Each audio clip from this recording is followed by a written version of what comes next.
Assalamualaikum warahmatullahi wabarakatuh. Baik, nah kita kali ini akan membahas tentang deep learning ya.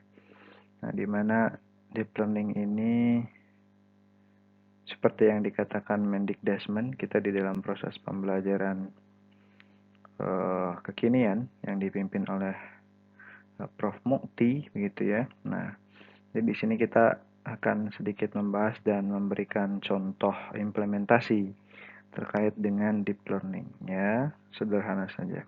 Nah, yang pertama adalah di pendahuluan, di mana deep learning itu adalah secara sederhananya adalah berpikir mendalam. Jadi proses intelektual yang melampaui pemahaman secara permukaan. Jadi melampaui, jadi lebih dalam. Jadi kalau yang pertama kan itu kan C1 ya gitu. Nah, itu yang permukaan. Jadi melampaui C1 gitu. Nah, mengajak kita untuk menggali akar permasalahan. Jadi dalam proses pembelajaran si anak itu mengerti dan paham kenapa gitu. Kenapa itu bisa terjadi? Sebabnya apa? Nah, jadi seperti itu. Dan mengintegrasikan berbagai sudut pandang. Nah, mengintegrasikan kan secara sederhana itu kan menggabungkan. Jadi menggabungkan pengetahuan-pengetahuan yang sudah dimiliki si anak gitu ya. Entah itu nanti ada pengetahuan dari gawai, gadget gitu ya. Lalu ada pengetahuan dari apa yang dia lihat, dia raba gitu ya, secara empirisme itu nanti diintegrasikan di dalam deep learning. Jadi memang di deep learning ini lebih kompleks. Jadi kalau di taksonomi Bloom, ya ini kan nanti ada afektif, psikomotorik, kognitif. Nah, di deep learning ini dia masuk ke ranah kognitif. Jadi lebih dalam gitu ya, terkait di kognitifnya. Jadi memang di dalam proses pembelajaran ini si anak nanti bukan hanya tahu saja gitu ya, tahu saja. Jadi bukan hanya di ranah C1 saja gitu ya, pengetahuan gitu. Tetapi nanti akan lebih dalam lagi gitu, lebih dalam kenapa ya, sebabnya gitu ya. Faktor-faktor apa yang nanti menyebabkan. Jadi memang di sini proses pembelajarannya benar-benar lebih bermakna. Jadi bukan hanya sekedar tahu gitu ya, seperti itu ya. Nah, nanti kita lanjut ya ke slide selanjutnya. Nah, baik di slide yang selanjutnya. Nah, kita membahas poin-poin deep learning. Nah, di sini ada 4 tahapan ya, ada refleksi kritis yang pertama, lalu ada integrasi pengetahuan, lalu ada proses iteratif, lalu ada aplikasi dalam pendidikan. Jadi memang ini poin-poinnya. Oke, langsung ya. Nah, di refleksi kritis nanti ada analisis mendalam, lalu ada pertanyaan fundamental. Jadi di analisis kritis ini bukan hanya menerima informasi secara mentah gitu ya, tetapi di sini si anak nanti ada evaluasi, lalu ada mengkritisinya gitu. Misalkan secara sederhana dia tidak mendapatkan jawaban instan, tetapi dia nanti akan mempertanyakan begitu ya, kemungkinan-kemungkinan atau mencari alasan di balik sesuatu fakta yang ada gitu. Jadi misalkan kalau faktanya misal ada pelangi, nah itu kan nanti ada pertanyaan kritis gitu. Kenapa gitu kan? Kenapa warnanya berwarna-warni gitu kan, merah, kuning, hijau, jingga dan seterusnya. Lalu juga nanti kenapa misalkan kecenderungannya terjadi setelah hujan gitu. Nah, itu prosesnya akan seperti itu. Jadi memang anak dituntut untuk menganalisis secara mendalam. Jadi pertanyaan fundamentalnya itu adalah tadi dia kemengapaannya gitu, kenapanya. Jadi mencari akar permasalahan gitu. Jadi akar dari penyebab dari pelangi itu apa gitu. Jadi bukan hanya tahu oh pelangi itu merah, kuning, hijau, biru dan lain-lain gitu. Tetapi di balik itu disusul dengan pertanyaan kenapa, sebabnya begitu ya. Nah, selanjutnya ada integrasi pengetahuan. Nah, di sini di integrasi pengetahuan menyambungkan berbagai disiplin keilmuan ya. Jadi maksudnya di sini berbagai disiplin pengetahuan. Jadi melibatkan kemampuan ya untuk mengaitkan ide-ide dari berbagai bidang gitu, sehingga menghasilkan nanti wawasan yang komprehensif. Jadi kan bisa kalau misalkan tadi pelangi ada integrasi pengetahuan dari fisika gitu kan, dari biologinya seperti apa gitu. Nah itu nanti akan tersambung gitu. Nah lalu selanjutnya di yang kedua subbagiannya ada sintesis informasi. Nah di sintesis informasi ini memungkinkan si anak ya menggabungkan informasi yang mungkin tadinya terpisah tapi menjadi satu pemahaman yang utuh gitu. Jadi si anak nanti akan menemukan benang merahnya dari proses-proses kejadian kayak misalkan tadi di awal kita mencontohkan pelangi, kenapa warnanya merah, kuning, hijau, biru, lalu nanti ada kenapa sih biasanya terjadinya setelah hujan gitu. Nah, itu kan masih terpisah-terpisah ya gitu ya, satu-satu. Nah, nanti itu akan ditarik gitu. Akan menerima benang merahnya terlihat ketika si anak sudah proses integrasi pengetahuan. Nah, selanjutnya di proses interatif ya, ini ada pembelajaran berkelanjutan lalu ada keterbukaan terhadap kesalahan. Jadi di berpikir mendalam atau belajar secara mendalam ini bukan sesuatu yang instan gitu ya. Ini merupakan sebuah proses yang memang memerlukan waktu gitu ya. Perlu refleksi ulang gitu ya, merefleksikan gitu ya. Jadi yang ada itu kita uh, kita refleksikan, kita pikir ulang gitu ya, kita ingat-ingat gitu prosesnya seperti apa gitu ya, apa yang terjadi gitu ya. Sebab-sebabnya seperti apa. Jadi seperti itu. Lalu nanti ada proses perbaikan berkelanjutan di pembelajaran berkelanjutan ini. Jadi memang stepnya lebih mendalam daripada yang C1 gitu ya. Cuma di permukaan saja. Nah, selanjutnya ada keterbukaan terhadap kesalahan. Nah, di sini memang di proses interatif jadi kan pemahaman kita kan terus berkembang jadi ya. Ketika kita terus menggali, si anak menggali gitu ya, peserta didik menggali gitu terkait dengan apa yang sudah ditemukan itu akan terus berkembang gitu dan akan menemukan hal-hal baru gitu. Nah, tentu proses itu nanti akan terbuka untuk merevisi ya kan pandangan-pandangan untuk menerima perspektif baru. Jadi ketika ada kesalahan akan direvisi gitu ya. Selama itu nanti proses itu entah 1 kali atau 2 kali atau 3 kali dan nanti si anak akan mendapatkan informasi yang utuh terkait dengan yang sedang dibahas gitu ya. Seperti itu. Nah, maka di tahap selanjutnya adalah aplikasi dalam pendidikan. Nah, di sini tentu ya, yang pertama pokoknya adalah pengembangan karakter dan kritis gitu. Nah, di sini si anak karena ini diaplikasikan gitu ya di dalam bidang pendidikan, maka si anak akan terdorong gitu ya, bukan hanya menghafal saja gitu. Jadi bukan hanya C1 saja, pengetahuan saja, menghafal saja, tahu saja, tetapi lebih dalam lagi dia akan memahami prinsip-prinsip di balik konsep tersebut gitu.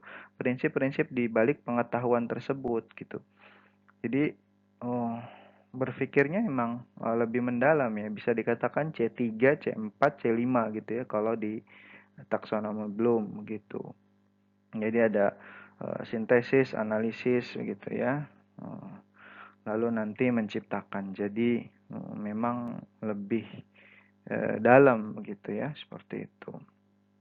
Nah, selanjutnya nanti ada solusi kreatif. Nah, di solusi kreatif ini tentu dengan menggali berbagai aspek dari suatu permasalahan atau fakta-fakta yang diulas, dibahas di dalam proses pembelajaran, jadi siswa akan mendapatkan solusi inovatif gitu ya, yang mungkin mungkin ya gitu ya, atau nanti si anak gitu menemukan sesuatu yang uh, bisa berpikir di luar kebiasaan. Jadi ada something new uh, in the mind gitu kan. Nah, jadi ini yang memang harusnya dibentuk gitu ya, karakter-karakter seperti ini, kreatif-kreatif seperti ini. Jadi memang bukan hanya proses untuk tahu saja, tapi proses kenapanya, faktornya gitu ya, seperti itu.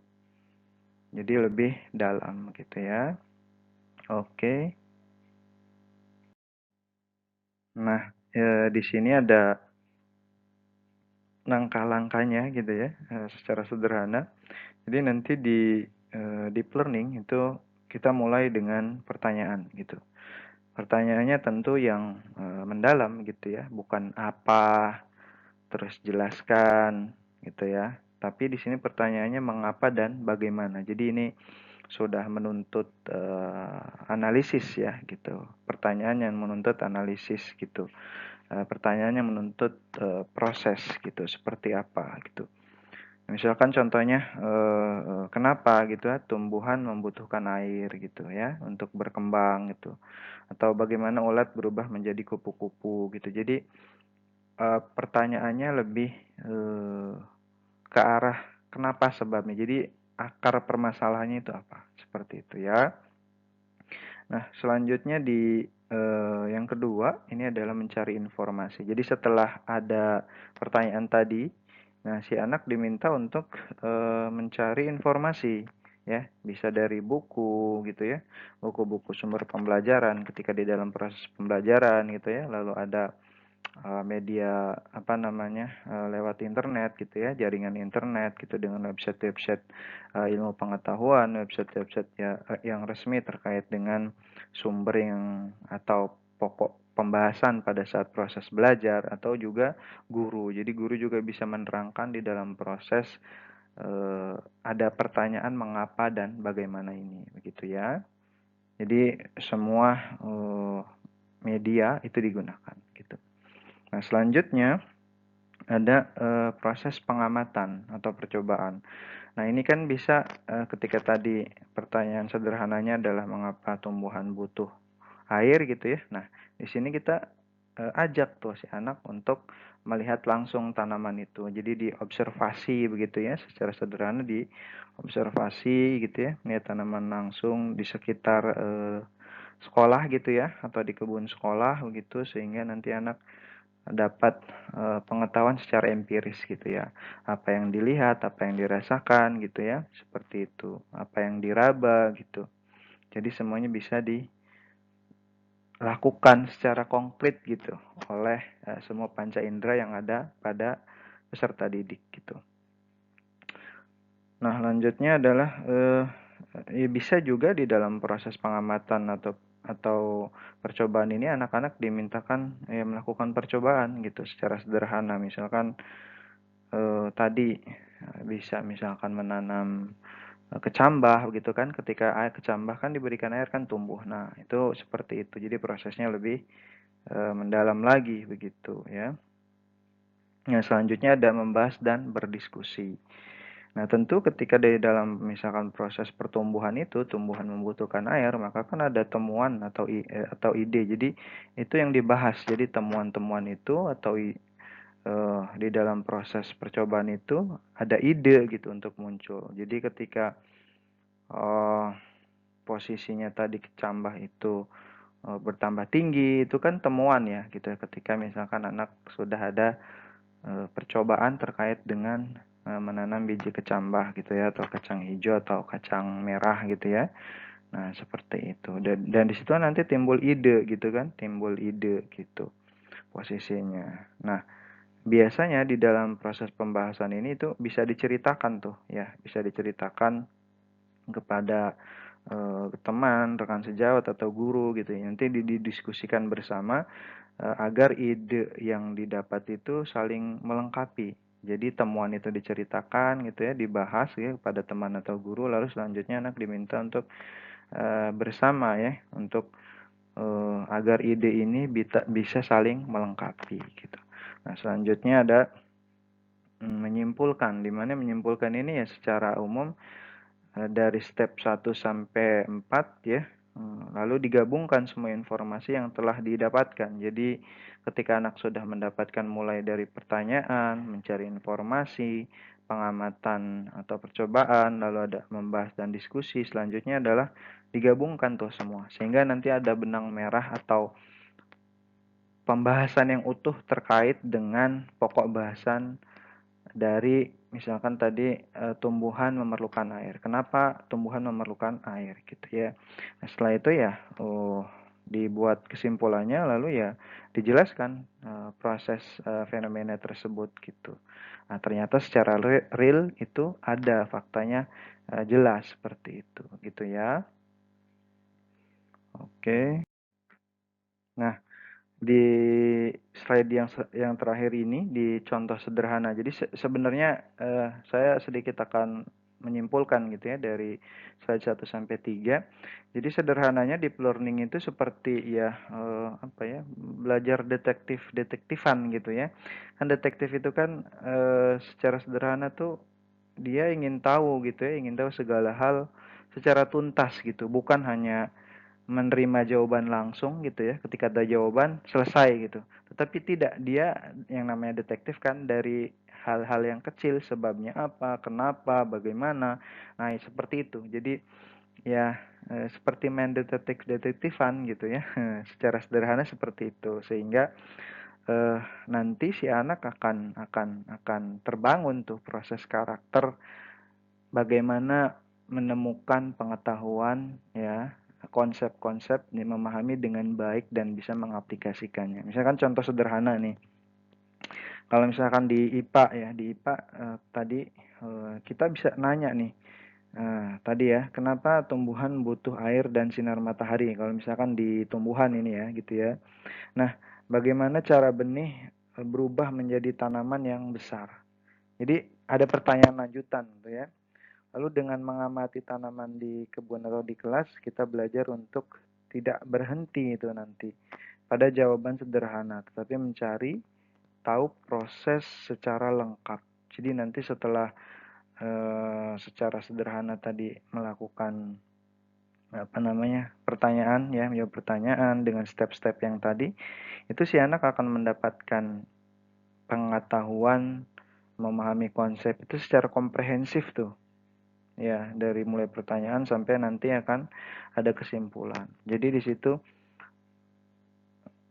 secara sederhana itu ini nih boleh dikatakan sebagai pembelajaran konstruktivisme. Jadi si anak itu membangun pengetahuannya secara mandiri dengan apa yang sudah diresap ya, apa yang sudah dirasakan gitu ya, apa yang sudah dirasakan gitu ya, apa yang sudah diisap, diresap gitu ya oleh si anak atau peserta didik tersebut, sehingga memang nanti akan muncul pembelajaran yang bermakna gitu. Jadi bukan hanya tahu dari sisi permukaan saja, tetapi dari sisi pemahaman konsepnya gitu ya, sehingga nanti ada proses aplikasi itu akan utuh gitu, tidak parsial. Jadi ini proses yang integral di dalam proses deep learning gitu. Jadi sederhananya ya coba deh seperti tadi ya detektif gitu. Detektif itu kan uh,